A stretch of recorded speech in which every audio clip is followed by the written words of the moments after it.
Anong mensahe ang kailangang marinig ng mga Cancer sa period na to? Pwedeng nangyayari na itong magiging reading natin, or mangyayari pa lang. Kung hindi man para sa inyo itong magiging reading natin, di baka para sa someone na malapit sa inyo, sa someone na kakilala nyo mismo. Baka may lumabas na gender, mamaya gawin nyo na lang energy, masculine at feminine energy. Pwede rin naman na huwag nyo nang pansinin ang gender. Hindi ko masasabi kung anong magiging reading ko, positive ba o negative. Depende sa kung anong mapipick up kong energy. Walang masama kung papanorin ang sun, moon at rising sign, kasi baka alin man sa mga yan ay mag-resonate na sa sitwasyon nyo.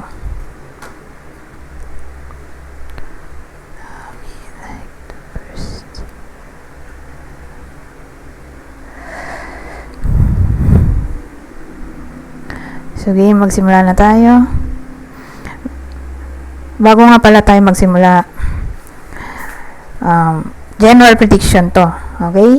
Pero kung trip nyo yung collective reading, dun yun papasok sa bandang huli, kung saan gagamit ako ng tarot cards. So magsimula na tayo. Ano meron? Support enemy, key, bear. More like, ano to?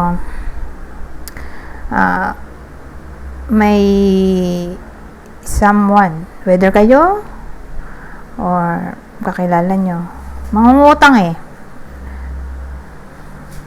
tapos hindi siya mapapautang.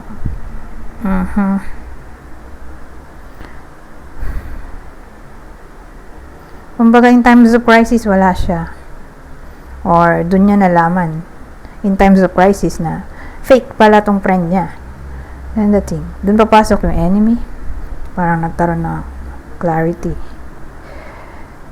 tungkol sa takbo talaga ng samahan ng mga tao sa kwento na to. Siyempre kayo at yung uutangan nyo. Or again, kung di man applicable sa inyo, di baka tumama to sa someone na malapit sa inyo na yun nga, mangutang pero hindi mapapautang. Parang pinagdamutan siya dito.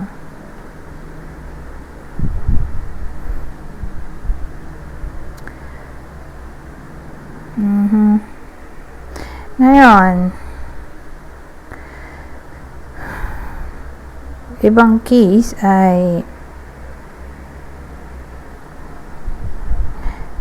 tungkol to sa health.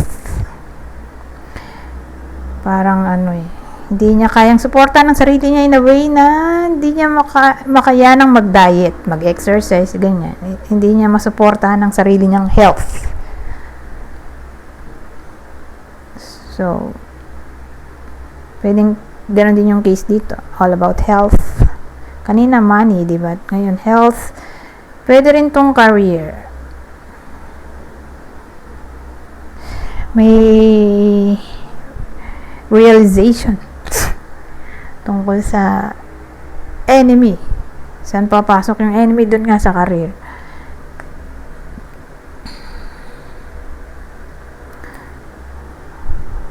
Dun malalaman ng iba sa inyo na meron pala silang hidden enemy sa workplace.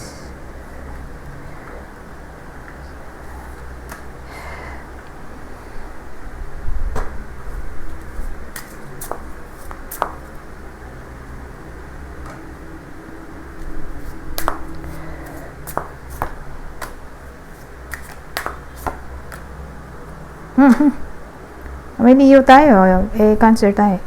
Yung reading, di ba? Teka. Nagdagan na natin itong mga susunod na cards.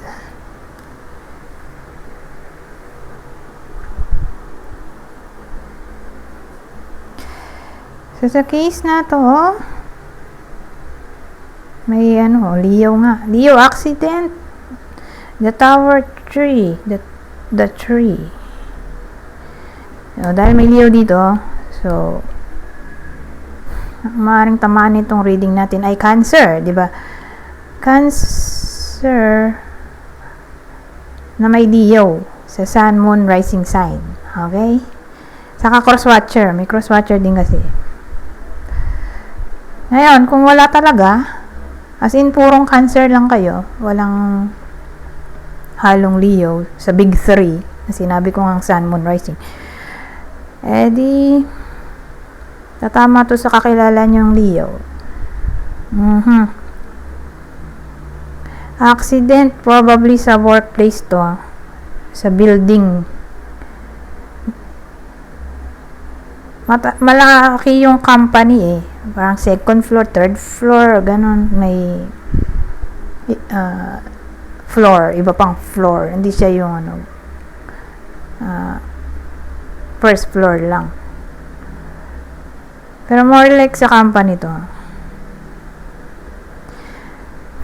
Pero don't worry, dahil gagaling pa rin naman kasi nandito tong tree.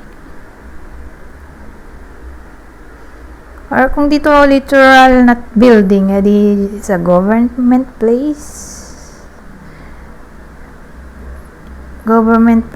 workplace, building, bank. May basta hindi sa bahay. Hindi yan sa loob ng bahay, sa labas ng bahay, in short. Na aksidente.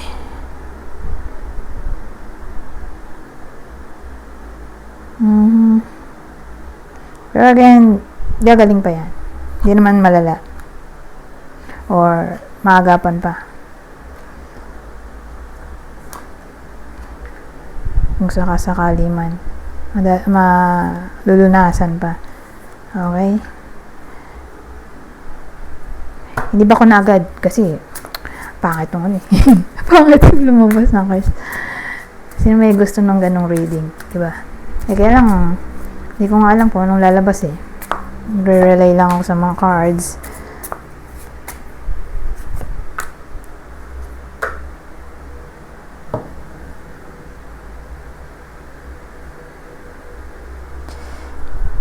Ito. Family. Pero dun sa kaninang may accident, let's say nangyayari na yun, na-aksidente siya. May na-aksidente. Gagaling pa yan. Okay? Kasi may mga case kasi na di agaran yung paggaling, di ba? Pero again, malulunasan yan dahil nandun yung tree. Hahaba pa buhay. And that's it.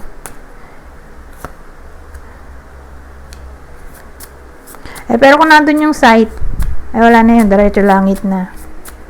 Kung nandun yung site, coffin, ano pa ba? Site, coffin, cross, ayan.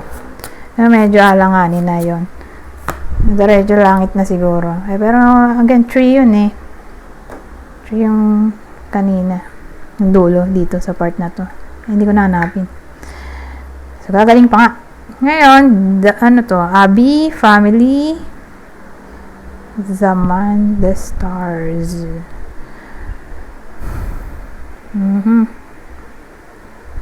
So, may lalaki dito whether kayo mismo to na nanonood, lalaki, or person nyo, or kung laki yung person, kasi may single, di ba?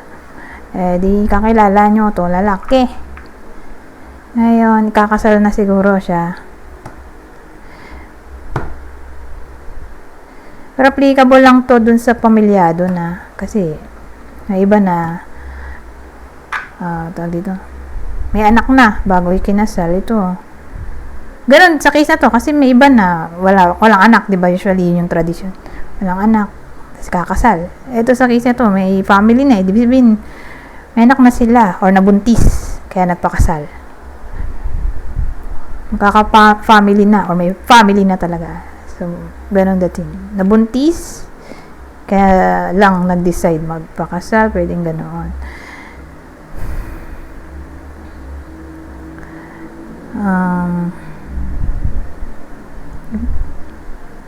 Parang wish come true nga to dun sa babae. Kung yun talaga ang gusto, di ba? Kahit sino naman. Mag-wish na yun nga. Makasal na finally. May iba kasi na ilang taon na sila. kung hindi pa nagka-anak, kumbaga hindi pa nabuntis, hindi pa ikakasal.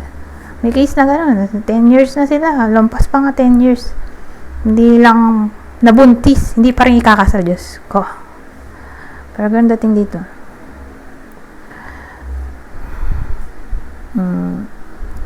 Ngayon, ibang case, baka kayo yung attend ng kasal. Pwede rin ganun. May pa nga ikakasal eh. Papasok ng simbahan. Ano bang meron sa simbahan? Kasal, binyag. Huwag naman sana lamay. Pero, isa rin siya sa, rason bakit pumapasok sa hospital, sa simbahan, di ba? Kasi part yun ng, religion, spirituality, di ba? Na, nabasbasan ng namatay. Pero again,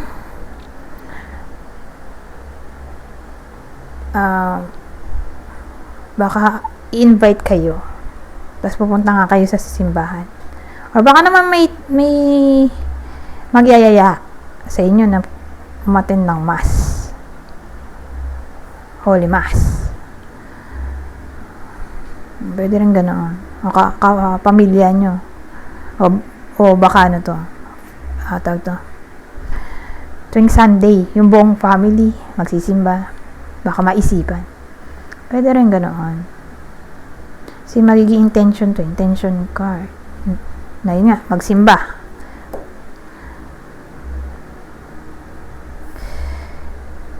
So, whether ito yung magyayaya o siya yung yayayain.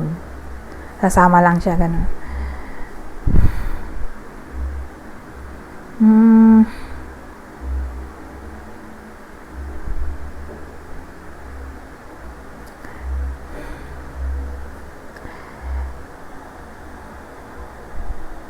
Wala na may isip eh. Pata nga tayo.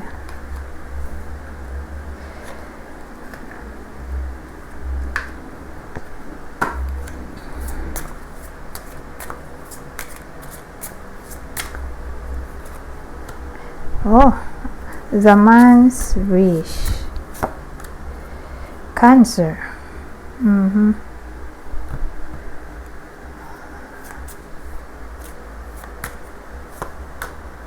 Ito, club. Ano nangyari dito? Club. Shit.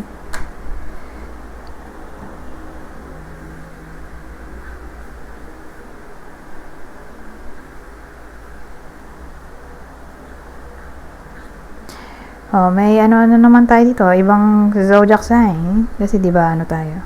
Ay, Cancer! Kayo pala to. Hindi ko nang nalimutan. Cancer nga pala yung reading natin. So, kayo to mismo. Okay? Kaya na may lalaki dito. Ang tatama ng reading na to ay lalaki eh. Or person nyo to. Or kapwa nyo Cancer. Or literal na kayo to.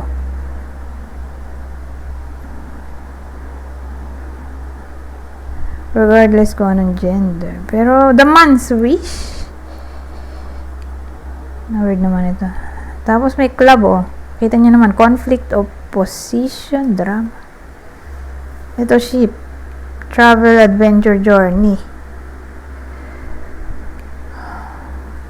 Ano kasi eh. More like visitation to. Traveling. Yun yung wish. Baka may gusto siyang i-meet. But for some reason, parang nagkaberya dito. Na nasirang sasakyan. Parang naudlot. Naudlot yung pagkikita. Or, ewan ko saan siya pupunta.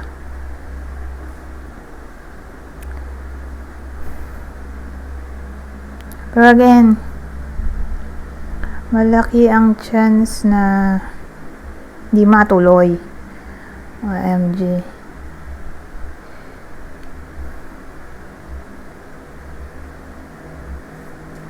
nagkaroon ng conflict kasi eh. Whether sa schedule or yung kasama niya. Nagkaroon ng conflict yung kasama niya or nag-away sila ng kasama niya. Kasi parang magta-travel sila dito.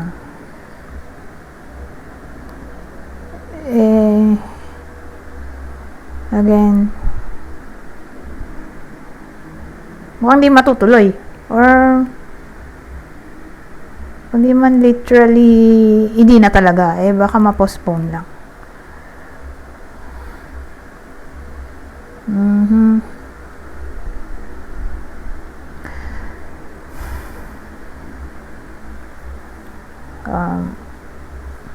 Pwede rin tong ang wish niya ay bumili ng sasakyan. Pero for some reason, di natuloy. Siguro dahil nagastos yung savings. So, kung dito traveling, baka bibili sana ng sasakyan. Regardless kung anong sasakyan yan, motor, o bus, o kotse lang talaga, o depende nga basta sasakyan. Inatuloy.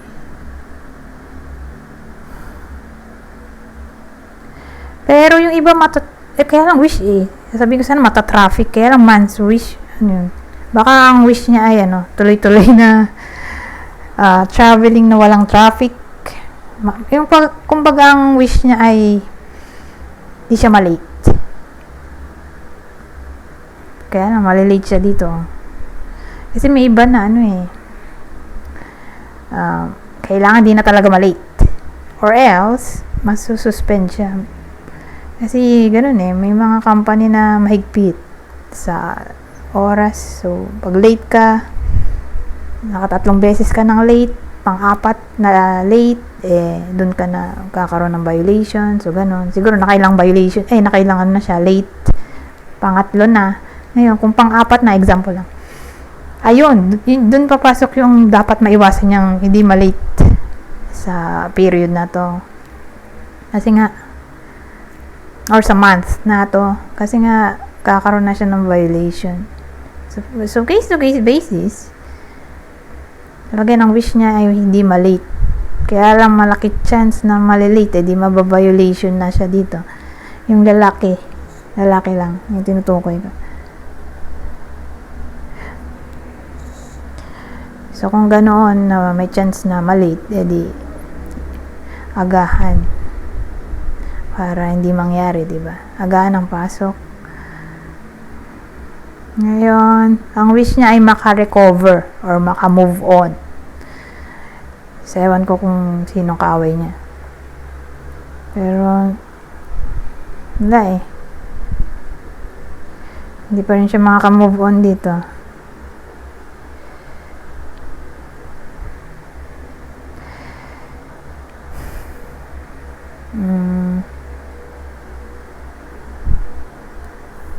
So, pwedeng ito yung kaaway niya or ex. Depende. Kung saan kayo lulugar dito, ay general reading to. So, pwedeng kayo mismo to. Ito yung nakaaway niya. Or kayo mismo to. Buong yan. Lalaki. Malamang cancer talaga to Yung cancer. Di specifically kung ito yung nakaaway, kapwa cancer. Anyways, di pa tayo. Dito na tayo sa collective reading.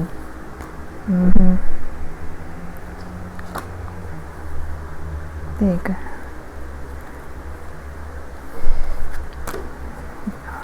Okay, simulan na tayo. Collective reading na to.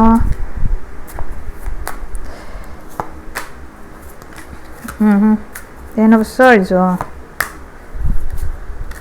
King of Pentacles, Knight of Pentacles. Ayusin ko lang sandali.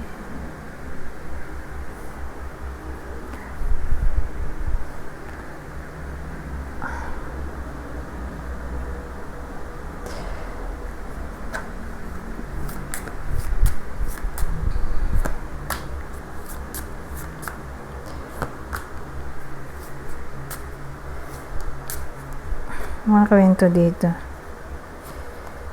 Babae. O sa case na to, babae naman. Whether kayo mismo to babae or person nyo or kakilala nyo babae. Basta babae yung bida dito. Kasi malalaman nyo kung para sa inyo yung reading depende sa takbo ng senaryo, di ba? Ano bang kwento dito? Relationship reading tayo na nagkakalabuan.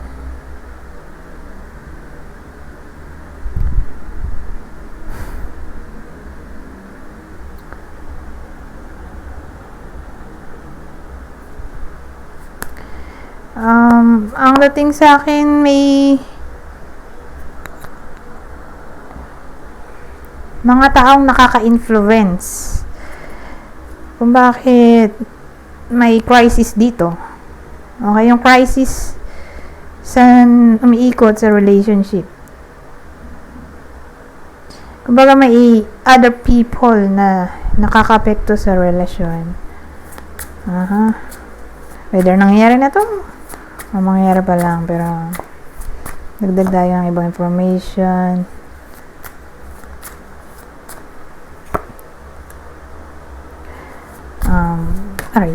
Ito pala. Flip na to.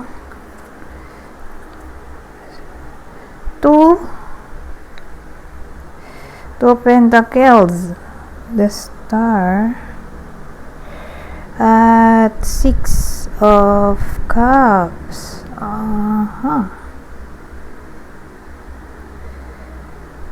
Nagja-juggle. Nagja-juggle to nandito pa presence ng past. Hopeful pa. Oh my God.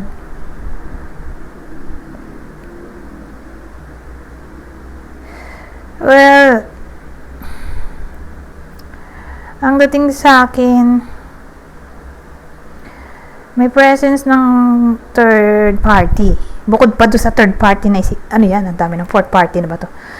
Tawag dito, ganito yung naisip ko. May ex sa kwento na para bang yung family member mas pabor sa ex kaysa sa current, na parang inuudyokan nila yung bida, itong babae, na bumalik na lang sa ex, gano'n, hiwalayan na yung current partner.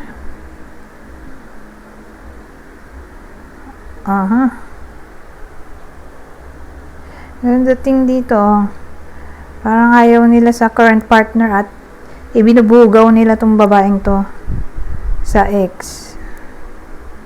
Or ewan ko kung sino tong someone from the past. Whether ex-partner mismo to or ex na manliligaw or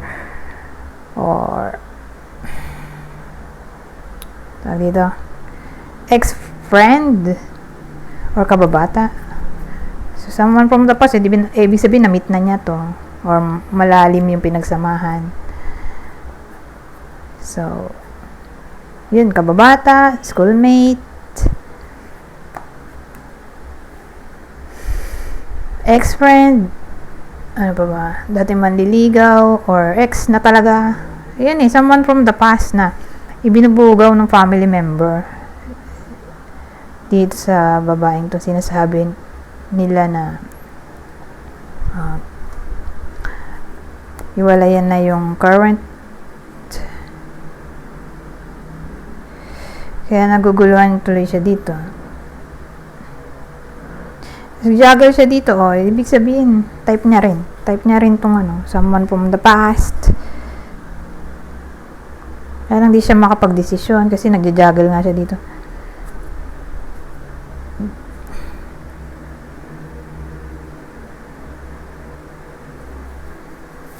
Ang weird nung weird nung reading natin.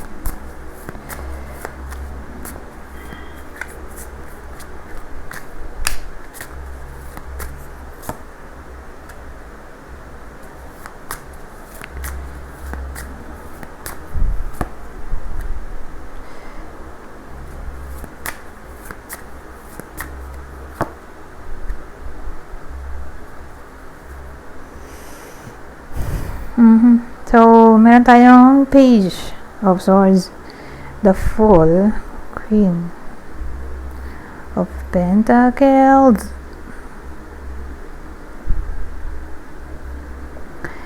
Dito kasi gulo ng utak niya, restlessness to Page of Swords. So, dito, ang dating sa akin, gusto niya ng new beginning. Or independence.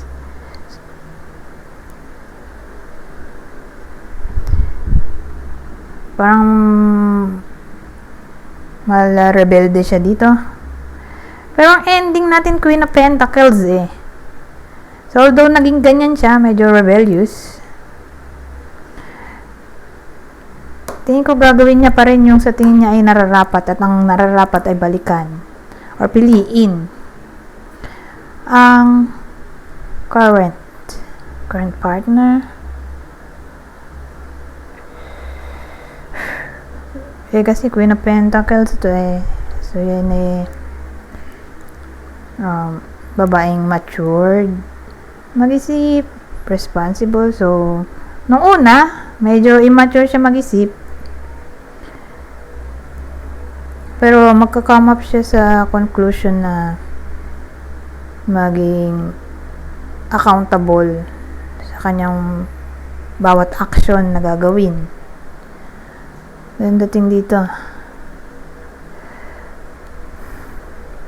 magiging practical siya sa mga magiging desisyon niya. Practical, responsible.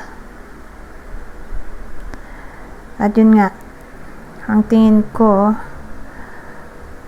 ang magiging ending nito ay hindi na siya magja-juggle. At ang pipiliin niya ay yung tama. At ang tama ay ang current partner. Ba't nga ba ganoon? Binubugaw siya dun sa ex or someone else ng parents. Ganun dating Madating sa akin, parents, siblings. Although wala naman nakalagay.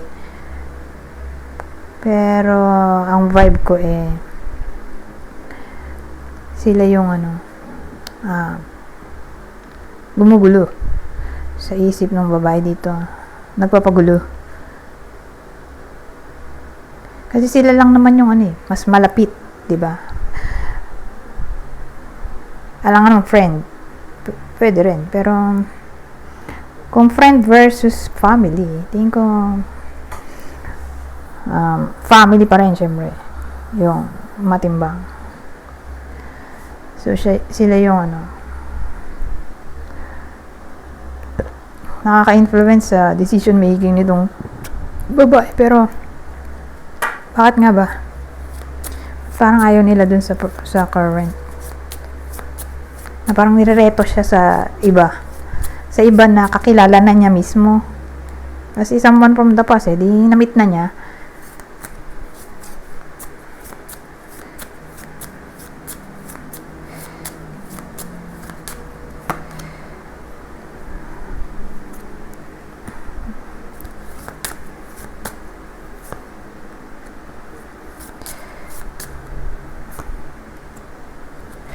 Well, maraming pwedeng case. Sabihin natin hindi sila magkaanak.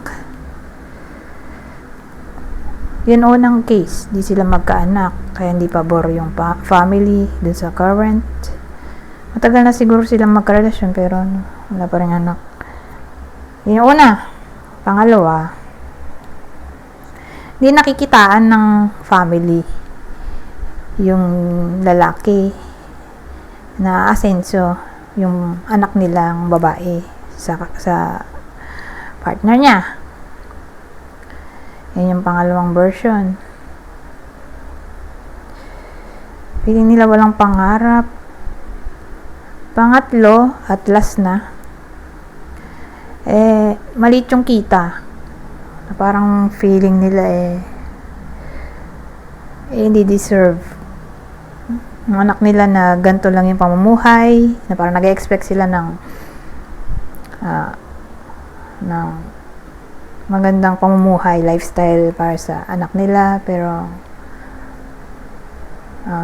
mahirap siguro, ganun dating.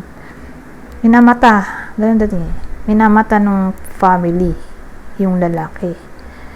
Siguro nga dahil mahirap or maliit sahod or walang position sa workplace or walang tinapos. Ganun dating. Parang may discrimination, degrading na experience dito. Dinidegrade yung pagkatao. So again, minamata na nga lang, minamaliit ng parents or family yung lalaki. Pero tingin ko paglalaban ng babae ng kanyang partner. So yan, yung dating sa akin, paglalaban niya ang kanilang relasyon.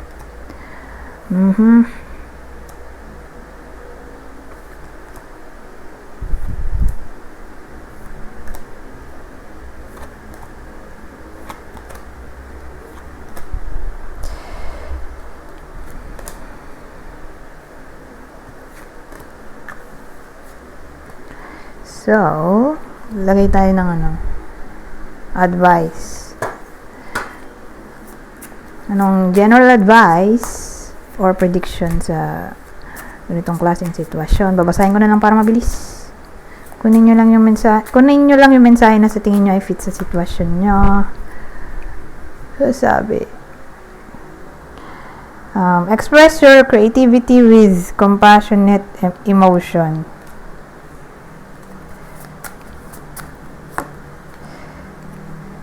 Ito. Answering the call to action creates new opportunity.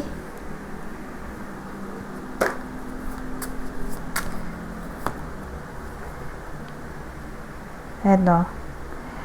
Everything has turned out well. Enjoy your success.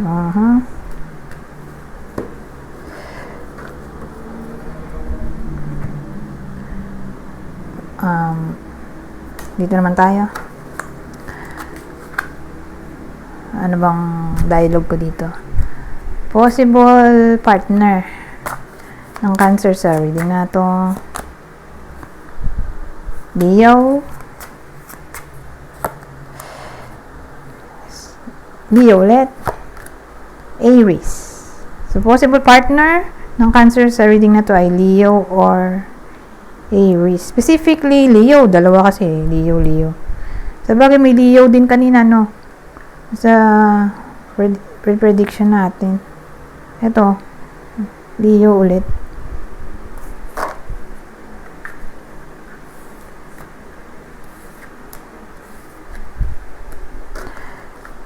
Ngayon, dito naman tayo sa possible hitsura or appearance. Kung di man para sa inyo yung clue, di baka para sa person nyo, kakilala o idol, kunin nyo lang yung clue na sa tingin nyo ay para sa inyo. Okay, or sa kakilala. Nga pala, bago ko malimutan, yung kakilala pala. So, kung di man para sa inyo yung reading, kasi nga, let's say, di para sa inyo in a way na wala dito yung partner nyo. Leo, Aries, di ba? Di para to sa kakilala nyo. Baka para sa kakilala nyo, ito yung zodiac sign ng kakilala nyo na maaaring tamaan ito, kakilala or idol.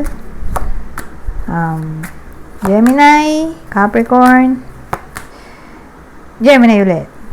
Specifically, Gemini, ulit Gemini, Capricorn. Ayun, dito na tayo sa appearance.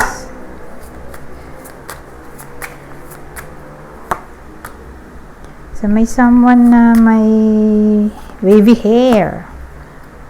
Practitioner. So, pwedeng doctor, lawyer. Ngayon, kung di applicable, edi sabihin na lang natin may trabaho.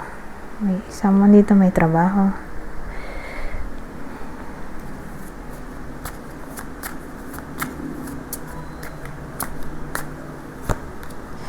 Kalbo, Ibaba nga natin to. Kalbo.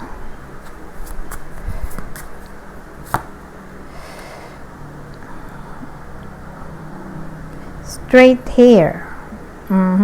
Ito, wavy hair, straight hair, or baka isa sa kanila ang wavy, yung isa ay straight, or baka pare silang wavy at parehong straight. Basta yan yung clue. Pero ito, sabihin natin, yun nga, lawyer, doktor, walang ganon. Kumbaga yung someone dito may trabaho nga, pero sabihin natin matagal na siya sa trabaho, expert na siya. Tagal na siya sa trabaho, mga 3 years na yung experience niya. At least 3 years.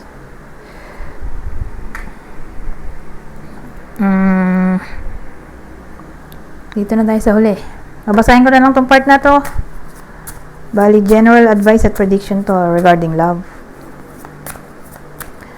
So again, babasahin ko na lang para mabilis. Kunin nyo lang yung mensahe na sa tingin nyo ay fit sa sitwasyon nyo. Ito, soulmate. You have found your romantic counterpart. Ito, proposal. Your romance is about to evolve and level up. Oh, ito masaklap, friend zone. Oh. Na friend zone. A lack of passion in this companionship. Ito maganda. Ito lang ang problema. May iba na baka ma-friend zone. Anyways, hanggang dito na lang. Goodbye. For now.